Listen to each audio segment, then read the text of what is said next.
Hello everyone, Mr. Schultz here. Welcome to Integrated 1. We're going to be taking notes on 4-1. You're going to need graph paper for this one. The title of this is called Graphing Linear Functions. So let's go over example 1. Graph by making a table. So if we're ever going to be graphing and we get an equation, we should create a table. Our table is going to have both our x and our y, our inputs and our outputs. So if I have this, I can input several bits of information. I was always told, hey, always choose like -1, 0, and 1, and then you can see what happens because you have a negative number, a 0, and a positive number. So if I plug this in, if I plug in -2 times -1, this is basically what I'm going to be doing. I'm going to be taking this, I'm going to be solving for y now. Plug in for x, solve for y. Plug in for x, solve for y. So when I see this, I see, hey, look, if I plugged in -1 for x, I'll get -1 for y. So if I do it again, if I plugged in 0 for x, 0 times -2 is 0, minus 3 is equal to y. So in each one of these, I'm like, all right, cool. If I plugged in 1, I'd have -2 minus 3 is equal to y. So that'd be -5. So in each one of these cases, after I get my values for at least 3, I can plug in this right here. So 1.0 comma -3, and then 1 comma -5. There we go.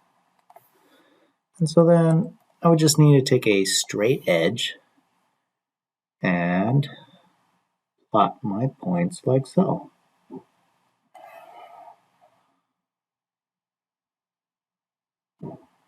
There we go. There we go. So here's my graph. It's a negative graph and it's going down. So here we go, going on. Choose the appropriate domain values. Well, for the most part, you look at the equation to see what's going on. So looking at this, if I plugged in like 500 for x, well, I'd probably get in the hundreds still for y, so I don't want to do that.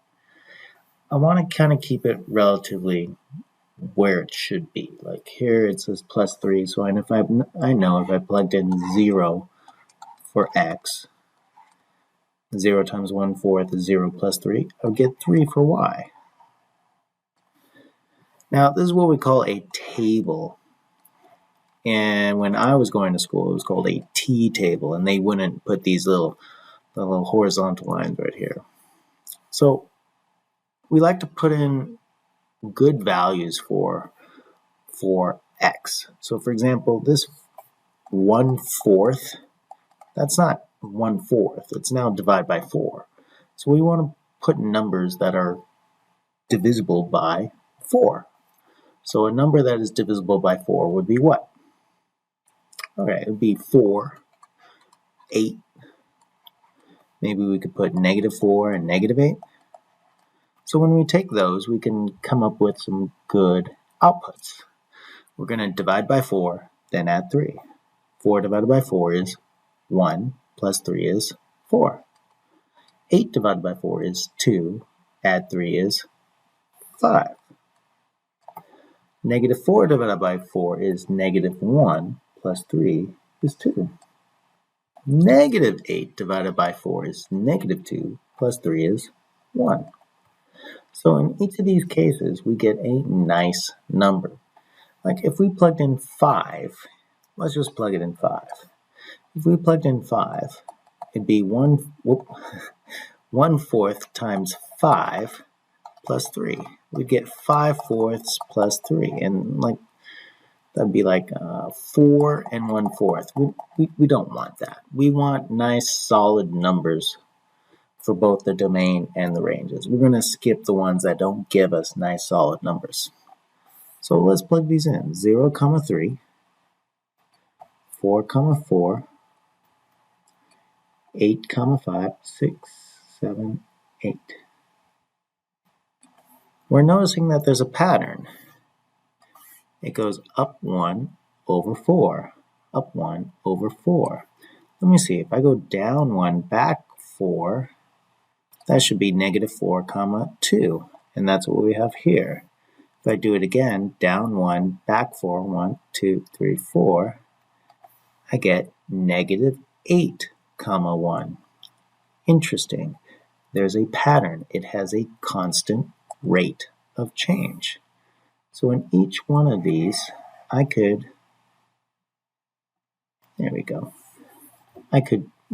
find the constant rate or the pattern. It goes up 1 over 4, up 1 over 4.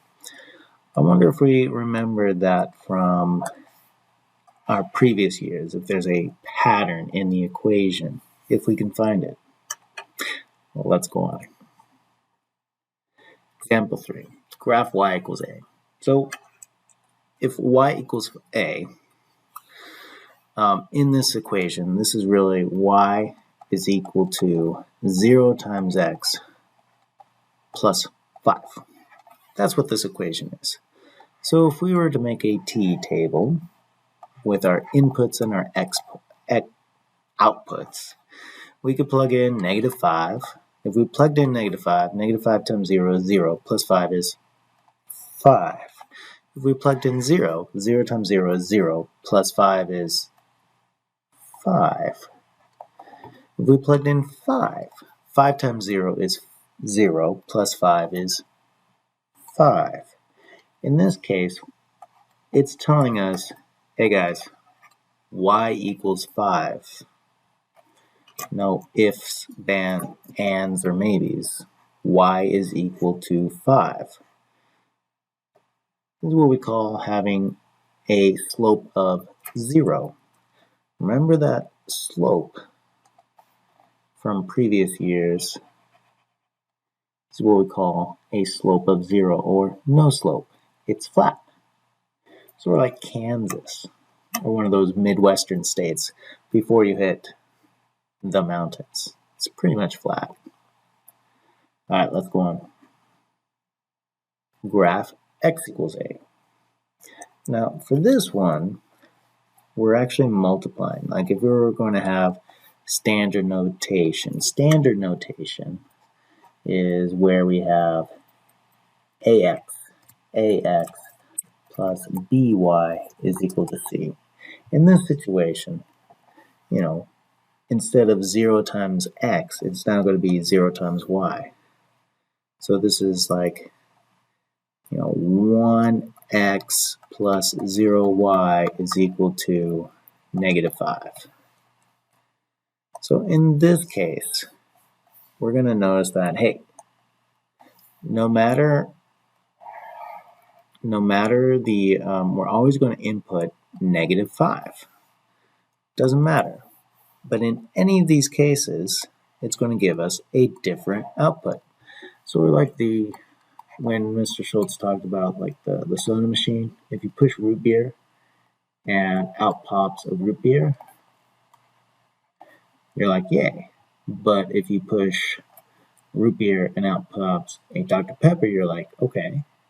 But every time you push it, if you get something else, there's going to be an issue. Is this machine working? If you push the same button and something else comes out multiple times, like you push it, you get a 0, or if you push it and you get a 5, or if you push it and you get a negative 5.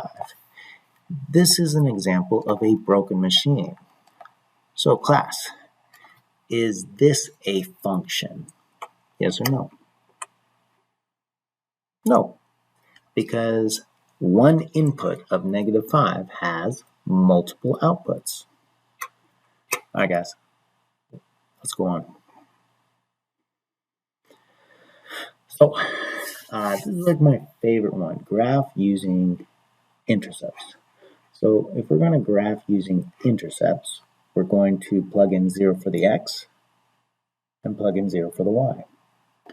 All right, well, we can create our t-table.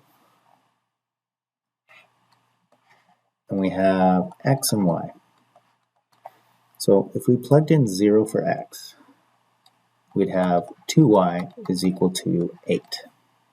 Well, 2 times what equals 8? 2 times 4. I'm not going to go through the hassle of doing the properties of equality to solve for y for this case. I'm just going to do some brute force and be like, all right, 2 times what equals 8? Well, if now we have negative x, we're going to plug in 0 for y now. Negative and 0 times 2 is 0. So negative x is equal to 8. Well, I'm not solving for negative x, I'm solving for x. So if negative x equals 8, what does x equal? X equals negative 8. There we go. Now for those of you wondering, like, how did he do that? Well, I just multiplied by negative 1 on both sides using the multiplication property of equality. All right, well, now that the definition of line is, the distance between 2 points, like straight line right there. So I can make a line by having 2 points and the shortest distance in between them. Just draw a line in between. So now I have 2 points right here. I have 0, 4, and I have negative 8, 6, 7, 8, 0. Now all I need to do is I need to draw my line. And I am done. There's my line. Done. Let's go on. Last one. Example 6. Use intercepts. Pets. Angelina bought a 15-pound bag of food for her dog. The bag contains about 60 cups of food, and she feeds her dog 2.5 or 5.5 cups of food per day. The function y plus 5.5x is equal to 60 represents the amount of food left in the bag y after x days. Graph the amount of dog food left in the bag as a function of time. Okay, well, let's do it. I can make this with my intercepts. So I know that if I plugged in 0 for x, I'd have y plus 5.5 times 0 is 0. So y plus 0 is equal to 60. So I know I'm going to start off with 60 cups. So looking right here, 60 is right about here. Now I can like put in another number, but why don't I just plug in 0 for y? Well, I'll see that 5.5 times x is equal to 60. Now I can do the reciprocal, multiply by the reciprocal, and multiply by 2/5 on both sides. This is the easiest way. These will cancel out. 60 divided by 5. Well, I could do it a couple different ways. I could do 2 times 60 is 120. Divide by 10. And then times it by 2. Or I could just do 60 divided by 5 is 12. Times 2 is 24.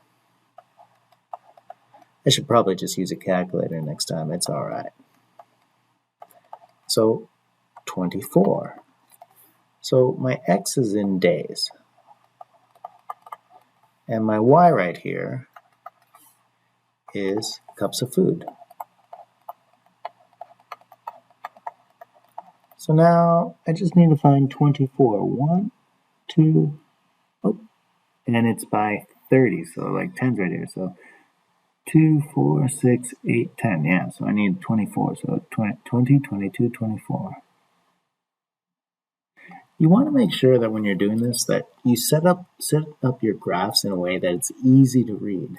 You might think at first that, hey, it's going to be by ones, but just do a quick check right away to see, oh yeah, it is, or no, it's not. For example, in this, it's by 2's, because if we did by ones, it'd be way too wide. All right, let's do our connections. All right, so what does this mean? Well, this means that we're going to have a rate of change of we're going to have a negative slope. We understand that it starts at 60 cups at 0 days, and then at 24 days, we're going to have 0 cups of food left. That's pretty much it. So if I wanted to, I could type this up. I could describe the intercepts.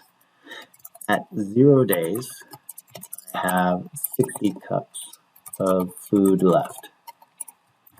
After 24 days, I have 0 cups of food left. The end. Alright guys, I hope this wasn't too long for you, and I hope you guys have a wonderful night. I'll see you guys tomorrow in class. Bye.